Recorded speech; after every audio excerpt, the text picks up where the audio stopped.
you're trying to average out as close to the plan as possible, then, sure, some months you're going to falter in one direction or the other. But as long as you and your leadership team have that conviction and that clarity in the plan, businesses end up being a lot more profitable than folks who just wing it.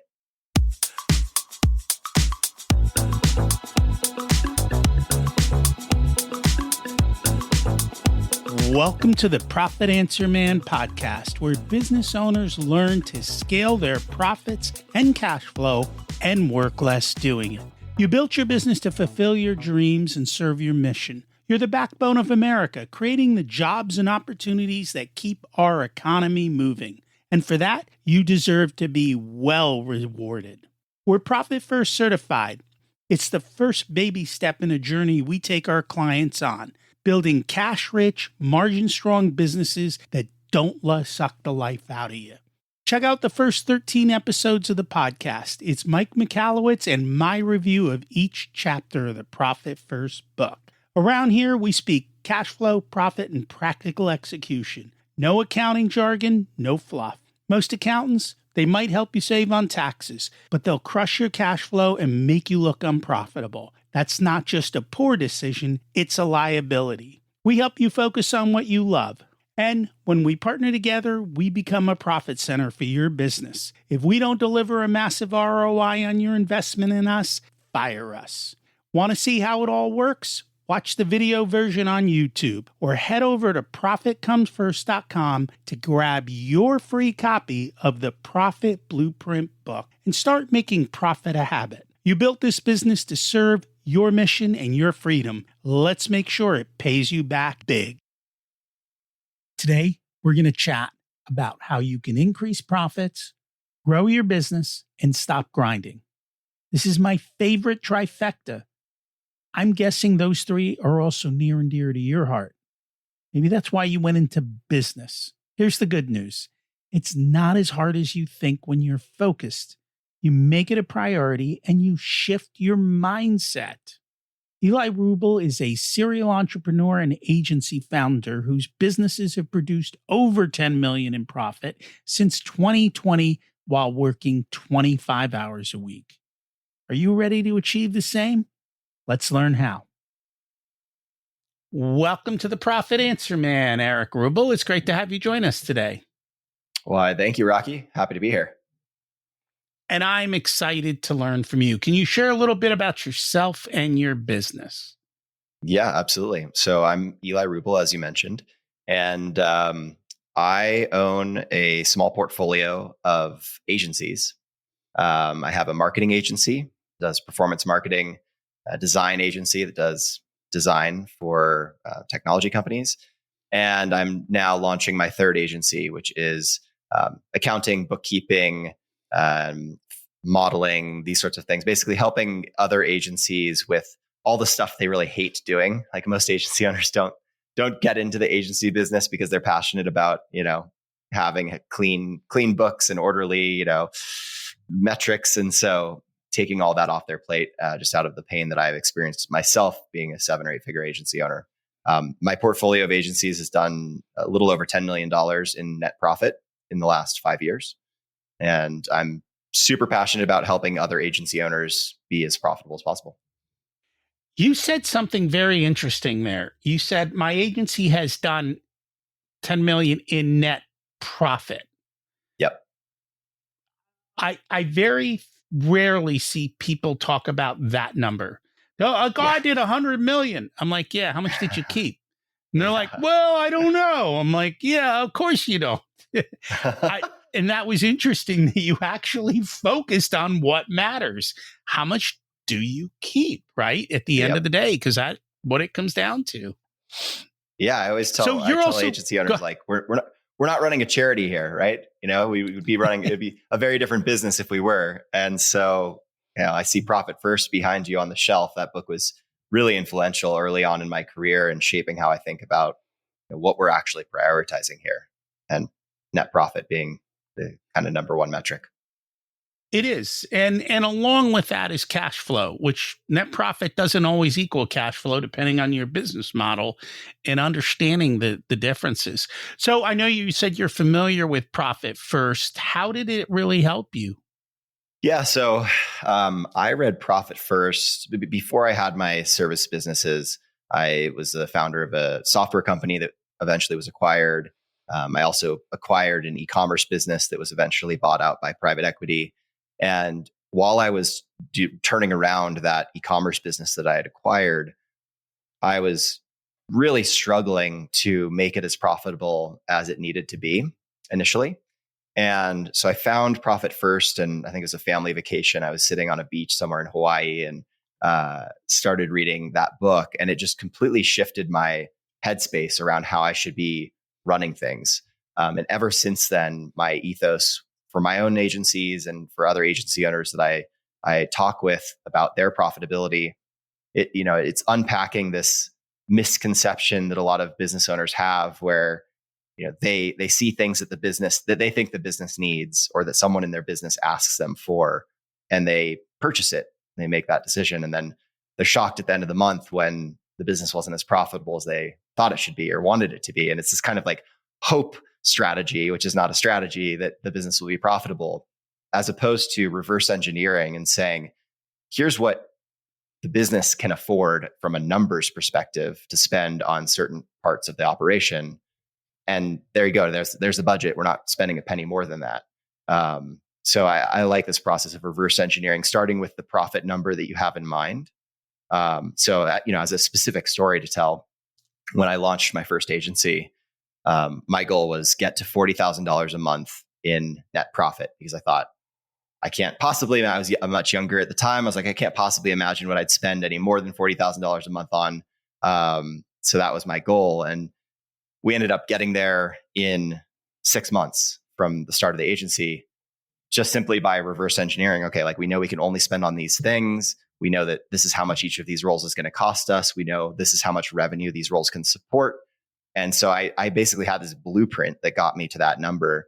And then we changed the number to 1.5 million in EBITDA. And then we changed that number to, eventually we hit, in our peak year, we hit 4.2 million in EBITDA with that business. And it's all from reverse engineering the outcome that you want and staying very true to that model. Was it hard to stay true? Of course. Yeah, of course. And it's easy to say things like that. And you write posts on LinkedIn and things come off as very black and white. Nothing's black and white, right? Like there's always the gray area. Sometimes you deviate a little bit. But I think it's, as long as the intention is that you're trying to average out as close to the plan as possible, then, sure, some months you're going to falter in one direction or the other. But as long as you and your leadership team have that conviction and that clarity in the plan, the businesses end up being a lot more profitable than folks who just wing it. It is. And, it's funny. I was on a call with Mike yesterday, and he went into far more depth than I've ever heard him go into about the psychology of Profit First and the mindset of the behavioral changes that it elicits. And at the end of the day, I think that's really what it's about. It's changing the behavioral way that you look at things. And that's what you said. You said, I changed the way I looked at the spending and everything else in the business. And you stuck to it, which is kind of the key. But it's the wins. Like when you start to see profit grow, which again, you talked about, oh, we hit this, then we could hit the next milestone because you actually were able to do that. And so that's big. Yeah. So absolutely. Now you're helping people on the financial side with agencies. What are the ideas that you have to help them to become more profitable? Yeah. So in my mind, agencies are a very unique beast. And I think a lot of agency owners end up getting support from folks who are spread across a variety of industries, as opposed to folks who are like deep on the agency space. And I've experienced this firsthand in working with financial service providers. And so what I wanted to do is bring together the confluence of financial data, operational data, and team data to surface key insights for these agency owners and their leadership teams so that they can make more profitable decisions before, the results come in at the end of the month or the end of the quarter or the end of the year. So they're not caught off guard and expecting one result, but getting something else. And so there are all sorts of different levers that agency owners can pull and metrics they can pay attention to really control their margins. And I don't hear that many of them until they get to like a really scaled level, call it, north of 100 employees, that they bring in people who actually have this expertise and maintain these programs for them. So I'm trying to bring those same levers to agency owners who maybe are, just north of $1 million, between $1 million and maybe 20 million in top line. If we were to pick maybe some of the top KPIs that you would tell them to look at, what would they be? Yeah, absolutely. So I think one of the ones that is probably rings true for almost every single agency owner listening, we can all relate to that feeling where maybe you lose a client and suddenly you find yourself overstaffed, or maybe you close a client that you weren't expecting to close and you find yourself suddenly understaffed, and your team is either super inefficient and you're burning cash, or your team is super burned out and your work product suffers as a result. And agency life is a series of swings in either one of those directions. Rarely are you, just comfortably cruising in the middle. Certainly if your business is growing, that's not the case. And so the question is there a metric that we can use as a leading indicator to understand what to expect out of the business in the coming 30, 60, 90 days from a capacity perspective? And so we surface a metric for our clients where we look at what does their team's utilization look like currently? What is their average close rate in their CRM for the past 60 days from the last funnel stage prior to close one to close one? Then we take that conversion rate, multiply it by the amount of pipeline sitting in that second to last funnel stage. And I know this sounds like a boring math equation, but essentially what we're trying to get to is, based on your current capacity and based on the amount of revenue sitting in your CRM that is likely to close based on your historic conversion rates, you're either going to be overstaffed or understaffed by this percentage in the next 60 days. And that's a really profound insight for agency owners, because most of the time, we're having calls with our sales team saying, hey, like, how's it looking? Do you think you're going to close these deals? And it's all just based on gut feel. And rarely do agency owners take the confluence of this like team utilization data and sales CRM data to derive answers that are much more concrete and accurate.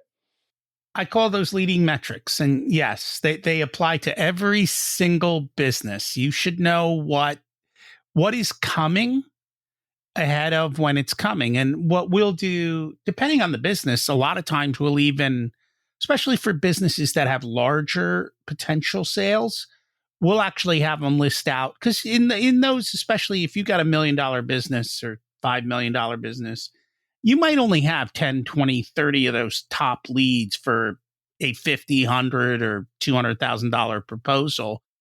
And we'll just have them lay them all out. And then we'll ask them to put them in a stage. And then we just multiply it by the percentage of the stage. So if it's a low level, then 20%. If it's, hey, they're signing next week, we put them at 90%. And then they can see essentially the value of their incoming funnel. And then just like you talked about, we do like to look at labor efficiency, like how much is your labor cost versus your gross profit? And what does that look like as a percentage? Is there enough money there to that are the people being well utilized? But I also want to look at it almost on an individual basis, because not everybody works at the same level. And so some people might be super effective and other people might, be burning your budgets and you don't know it, which is the other thing I like to look at.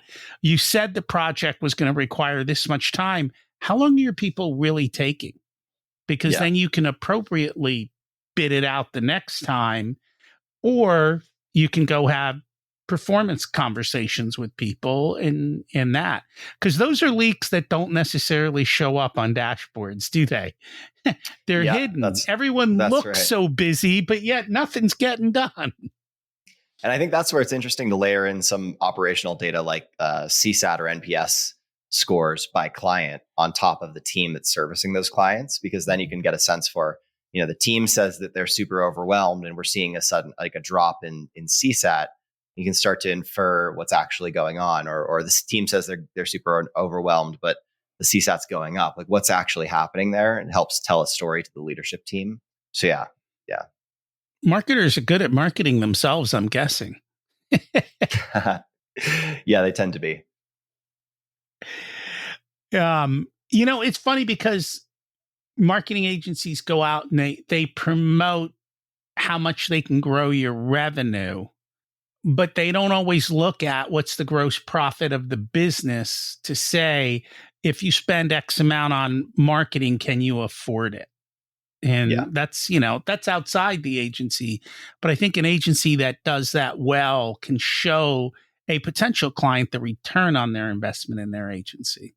Yeah, I think it just depends on what type of clients you're working with, right? Like as an example, one of my agencies works with large B2B software companies. And there's only so far down in the funnel that, or so far down in the P&L, so to speak, that we're allowed to see as an agency. And, that there's our swim lane, stay in it kind of a thing. And you have to rely on their team to say, here's what we can afford, here's what we can't. So it can be challenging at certain size customer base or certain ICP to have the impact that you'd like to have, that you wish you could have on that dialogue. No doubt about it. And not everyone is willing to share their numbers. So that's the other thing. And I think the key there is at least making sure your client knows their numbers so that if they won't let you do the calculation, they can do it for themselves. Yeah. Which kind of brings us to the next question, which is what everybody's always asking. How do I grow? How do I increase my sales and grow my agency and make it bigger? Yeah. So I think the best thing that agencies can do to grow is to not focus on growth and instead focus on retention. Because so many agencies will focus almost exclusively on growth, and they'll be putting good revenue into a leaky bucket. And then they'll be trying to keep, this constant never ending game of things are falling out of the bucket because you're churning clients. And then you're trying to fill the bucket back up because you're freaked out because you're losing clients. It's like, well, you'd be much better off just slowing down for a second, figuring out why customers are leaving, making sure that your offering is as sticky as possible, getting your lifetime value up, your retention metrics up, your expansion metrics up, and then focusing on driving growth. And I think a lot of agencies just tend to chase the shiny, easier thing, which is add more business. To answer your question more directly, though, my sense for what agency owners should be doing is being really diverse about their sources of revenue. Whenever you get into the trap of, like a lot of early first-time agency owners will be really proud of their referrals. Like, we get so many great customer referrals. That's our primary source of revenue. And I used to be one of those. I was really proud of that. And then I learned over time that that's actually a really risky place to be in, because you can't control referrals. They happen when they happen. It's just, you can't control it. And so while that's great, that should just be kind of this thing that happens in the background. It's table stakes, and you should find other channels that you can control, or you can at least influence more meaningfully. So when I think about channels, I think about, for my businesses, it's heavy on LinkedIn, organic. It's collaborating with other influencers in the space, and co-branded content, outbound sales, cold email. Nothing novel. That's the thing, is I don't think there's a silver bullet for growth. I think if you're doing a pretty even spread of generating an even spread of leads across 5 different channels, that's a pretty healthy place to be in, and something you can begin to rely more predictably on. It's a lot. Well, I should say, I think it's a lot easier to keep a client than it is to find another one. At least that's generally the case. So making sure that you don't have that massive churn, I think is super important. And I know every time you say stuff, you say agency owners. Here's the reality of it. I deal with all kinds of business owners. They're all the same. It doesn't matter if they're an agency owner or a plumbing company or a builder. They all face the exact same problems. I think we're all people and we're all business owners, and every single industry has the same issues in these types of things. What I like, though, is stealing ideas from one industry and bringing it over to another that doesn't use those techniques. But yes, I think we all face that. The other thing that we all face is the business owner is stuck in the day-to-day grind. And I don't know if they're stuck there or they put themselves there and they won't let go, or they haven't built the systems and the processes. So how do we get them out of the grind? Yeah, I mean, this is a topic that I'm really passionate about. For the last handful of years, I've been working 25 hours a week.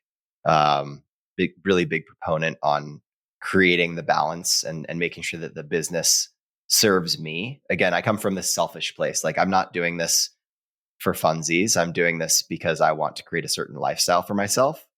And so all of my decisions need to serve that lifestyle, assuming that I'm a kind human and being good to the people who work for me. But like, other than that, it's about creating a lifestyle that I want. And so I think the first thing a lot of business owners fall into is like, they believe that they're the best person to do any task or to do most tasks. They're like, I'm either the smartest or the most qualified or the most capable. And in some cases they may be right.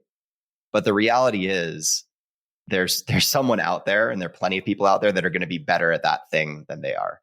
I'm like myself, I'm a generalist. I can do a lot of things fine. And I can do a lot of things quickly. And so that's a skill. But at the end of the day, like, I'm not the best person to be doing project management. A project manager is. I'm not the best person to be, doing HR. An HR leader is. I'm not the best person to be selling, even though I'm the owner and I'm passionate and I'm, charismatic. But a salesperson is going to be way better at sales because they have more time to do follow-up than I do. And they're going to be more thorough in ways that I just simply don't have the bandwidth for as the owner of the business. And so I think that the first step is acknowledging that you're not the best person to be doing all of the things, and to begin trusting and delegating to others in some of these big categories. And you can start with the ones that you're not good at. And then the challenge is eventually you need to give up the ones that you are good at. So like the final frontier for me was giving up sales. I'm great at sales. But yeah, I hired someone from one of the best selling organizations in the world, Salesforce. And her close rates are higher than mine, simply because she has a stronger process, more attention to detail, isn't juggling the rest of the business. And she's just as charismatic as I am. So I think that's the first step. Then there are like some tactical things that business owners can do. I'm pretty passionate that one of the first hires a business owner should make is an EA. And that's because in the beginning, and just in general, whose time at the company is the most valuable and the most high leverage? It's always the business owner, right? It's like, if you can double your time and make yourself, clone yourself, then that would be the most high leverage thing you could possibly do. And a good EA helps you do that to some extent.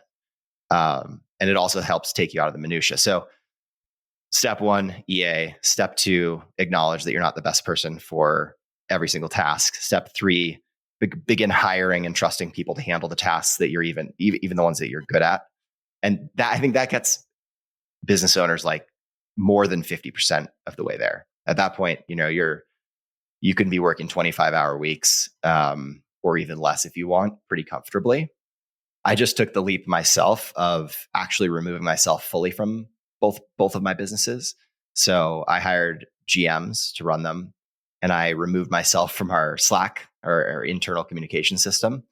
And that was the kind of the final leap, was deleting myself from the ability to even talk with my employees. So it's been a process. It is always a process. And I think I've noticed a lot of people struggle when they hire an EA because you have to train the person to be like you and the way that you are. And they don't always do that, or they don't give over total control, or there's trust issues. There's a whole variety of issues, or they don't. I think you have to find the right EA that matches you, right? Yeah. Just like everyone has different personalities, it's knowing who you are and finding a person who can work in a way that you're comfortable with them working with you, and to match your style. And I think that's a big part of it, is taking the time and putting the effort into this, not just hiring somebody and thinking it's going to get solved. You actually have to train them on how and what you want them to do and the way you want them to do it. And even kind of your thought process behind it, the why, so to speak, because otherwise it won't get done the way you want, which is a problem.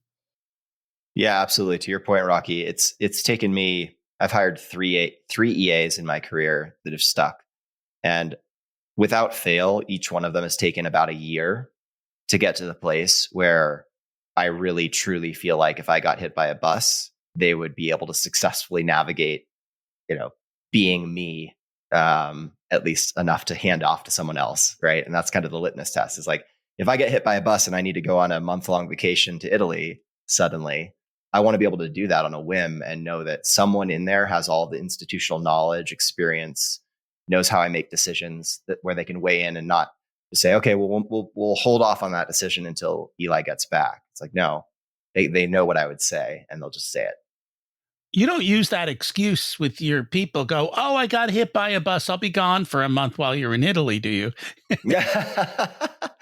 They're like, oh, another bus, another injury. Well, let's send me a pic from the hospital, will you?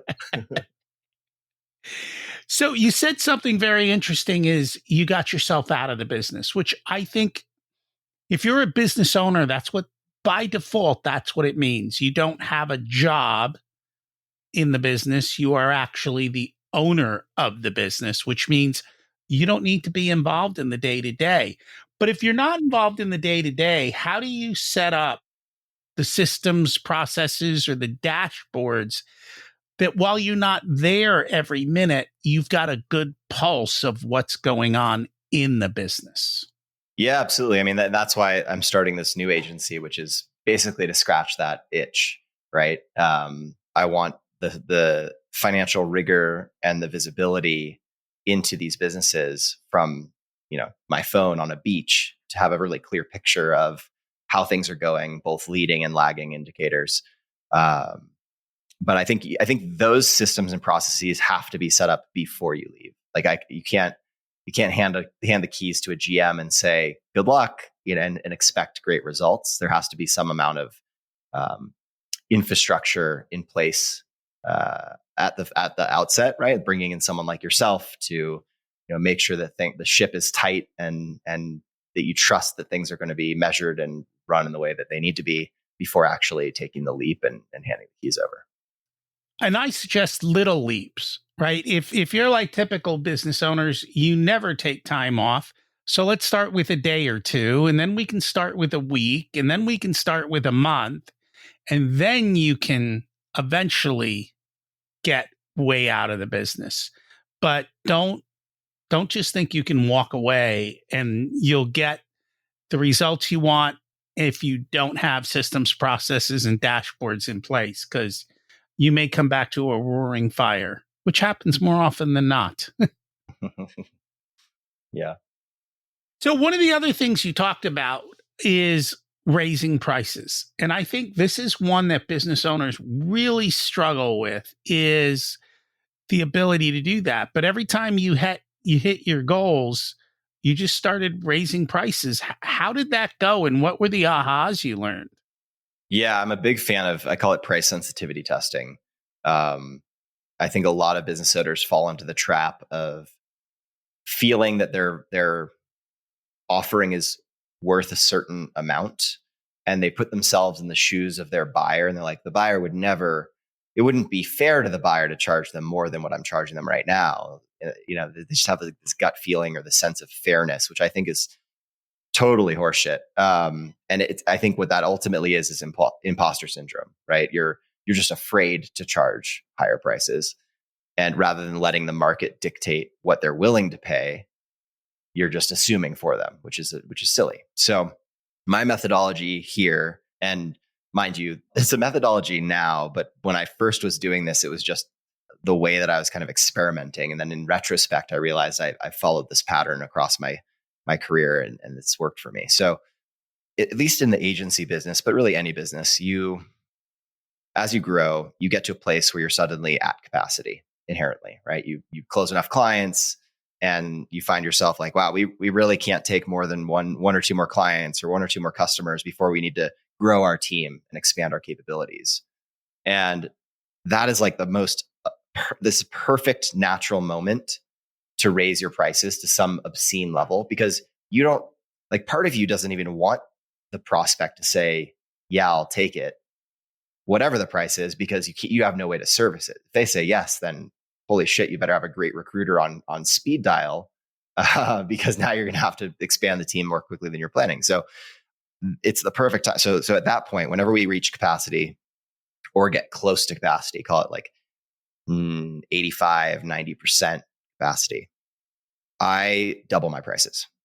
And it depends. I say double. It really depends on the stage of the business. If you're early in your first, call it 1 to 3 years, I would double my prices at that, like every time I get to capacity, because most businesses, when they're first starting out, undervalue themselves. They undervalue their services, and they don't, the market's willing to pay more than they think. I'll give you a specific example of this from my career. When I started my marketing agency, we were charging $3,500 a month. And we did this price sensitivity testing thing where every time we got close to capacity, doubled our prices. In 3 years, we were charging $45,000 a month as our baseline retainer cost. And so I could have never imagined that we could possibly go from 3,500 to 45,000. It's a crazy leap, but people were willing to pay it. And the customer changed and evolved over time, certainly. But if I hadn't been willing to take the leap and try, we would have just continued selling $3,500 deals to today. So big fan of price sensitivity testing. That was a massive leap. Yeah. That was the business that did the 4.2 in EBITDA in a single year. How long did it take you to go from where you started to that top level? It was about 3 years. So that business started in 2019, and our peak year was 2021. Okay. Takes a while, but you have to do it. And I think that's the problem. That's what I always tell my clients when they get up to capacity and they're not sure. I'm like, why don't we just raise prices and that'll solve the problem? Because either you'll start making more money and then you can afford more people, or they'll go away and then you won't have to say no to them. Right. And so Totally. it creates that nice thing to let you off the hook so that you can do what you want to, it makes it easier. It takes the motion out of it. Well, there's nothing to lose for the business owner, right? Their capacity. No. Yeah, well, come on, I can do one more. Surely we can push it on the team. That's the way they behave. I get it. I know what it is. There's always one more. Is there anything we should have talked about but didn't get a chance to? No, I think it's been a great conversation. I've enjoyed digging. These are topics that I'm very passionate about. So glad you're asking the questions. If people would like to learn more about you and your new services or your marketing agencies, what's the best way for them to find you? Absolutely. If you're on LinkedIn, my name is Eli Rubel. You can find me there. And if you're interested in not having all of the typical back office headaches around the finance stuff, not the fancy strategic CFO level things that Rocky handles, but all of the minutia and kind of garbage that most of us agency owners don't like handling. And the idea of a live dashboard that surfaces insights for your business sounds interesting. It would be profit-labs.co. And that is my new agency. And We'll put that in the show notes as well. Thank you so much Thanks, for Rocky. joining us today. Yeah, thanks for having me. Do you think this is possible for you? In some businesses, it's really easy. In others, it's hard. And that's why you've got to plan for this in the way that you build your business. I can tell you in the agency business, it's not always that easy. We've had some on here who are highly successful, and I've seen a lot of their books for my clients. Some are easy, some are hard. It depends on how you do it. But at the end of the day, let's do it correctly. Did you notice how he raised prices? I love that. Are you ready to try that? We've got ways that you can do it without taking much risk. And that's really the key. How do I increase prices without losing too many of my clients, right? That's the fear. We'll walk you through that. Look, at the end of the day, you don't need more resources. You need to be more resourceful. And let's focus on the bottom line. Thanks for listening to The Profit Answer Man, where we believe more revenue doesn't mean more profit. And the bottom line is what really matters. If you're ready to stop living check to check, take control of your cash flow, and finally get paid what you're worth, we should talk. We work with 7- and 8-figure businesses and well-funded startups. If you're a smaller business, check out the Profit Blueprint program. It's a do-it-yourself solution that also can come with my direct guidance in the same level we give our one-on-one clients. When you're ready for results, book a discovery call. There's a link in the show notes or at profitcomesfirst.com. You'll be speaking and working directly with me. In the meantime, grab your free copy of the Profit Blueprint at profitcomesfirst.com. It's the next step to turning your business into a consistent cash flow generating machine. If you'd like to dig more into leading yourself, your company, and building the ultimate life, listen to my other podcast, Richer Soul, where we cover these topics in great depth. There's a link in the show notes. As we close out, let's repeat the mantra. Revenue is vanity, profit is sanity, and cash is king. Have an abundant and profitable week.